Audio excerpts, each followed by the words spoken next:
ആറ്റുകാൽ അമ്മയെ വരെ വെള്ളം കുടി മുട്ടിച്ച കോർപ്പറേഷൻ ഭരണം കേരളത്തിന്റെ ചരിത്രത്തിൽ ഇതുവരെ സംഭവിച്ചിട്ടില്ലാത്ത അപൂർവത.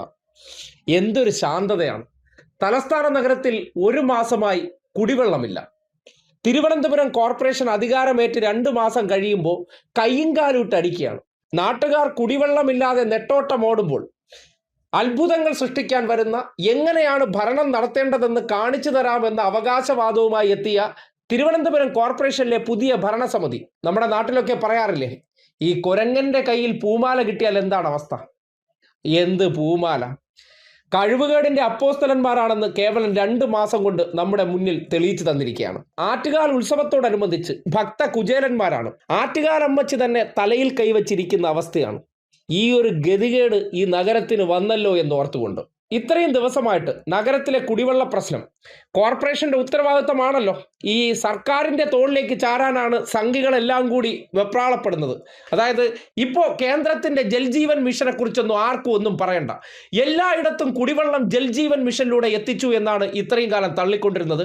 കേന്ദ്ര പദ്ധതി, കേന്ദ്ര വികസനം മാത്രമാണ് കേരളത്തിലുള്ളതെന്ന്. എവിടെയുടെ നിങ്ങളുടെ ജൽജീവൻ മിഷൻ? നാട്ടുകാർക്ക് മര്യാദയ്ക്ക് കുടിവെള്ളം കൊടുക്കാതെ കുറെ മാധ്യമങ്ങളെ സെറ്റാക്കി അവർ മിണ്ടാതിരിക്കുന്നു എന്ന് കരുതിക്കൊണ്ട് മേയറെയും നഗരസഭാ ഭരണസമിതിക്കെതിരെയും ഒരംശം പോലും വിമർശനം ഉന്നയിക്കാതെ പൊതിഞ്ഞു പിടിക്കുന്ന മാധ്യമ പ്രവർത്തനം നാട്ടുകാർ ഒന്ന് ശ്രദ്ധിക്കേണ്ടതുണ്ട്.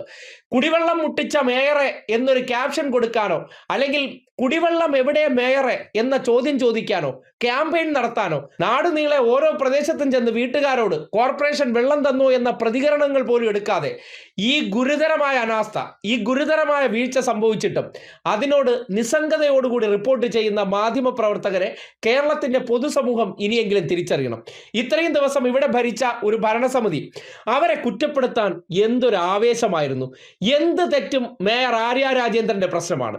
ഒരു സവർണ സംഖ്യയായിട്ടുള്ള വി രാജേഷ് ആ കസേരയിൽ ഇരുന്നപ്പോൾ സംഖ്യ മനസ്സുള്ള കേരളത്തിലെ മാധ്യമ പ്രവർത്തകർക്കെല്ലാം ഇതെല്ലാം സാധാരണമായി സംഭവിക്കുന്നത്. ഇതൊന്നും വാർത്തയാകേണ്ടതല്ല, ഇതൊന്നും ജനങ്ങളെ അറിയിക്കേണ്ടതല്ല. ഒരു ഉത്സവകാലത്ത് തിരുവനന്തപുരം നഗരസഭയിൽ ഇതുവരെ സംഭവിക്കാത്ത രീതിയിലാണ് ഇപ്പോൾ കുടിവെള്ള പ്രശ്നം അരങ്ങേറുന്നത്. എന്തായാലും തലസ്ഥാന വാസികളോട് നൽകാനുള്ള ഒരു ചെറിയ ഉപദേശം, നിങ്ങൾ കുടിവെള്ളം കിട്ടുന്നില്ലെങ്കിൽ BJP സംസ്ഥാന കമ്മിറ്റി ഓഫീസിലൊക്കെ ആർക്കും കുടിവെള്ള പ്രശ്നമില്ല.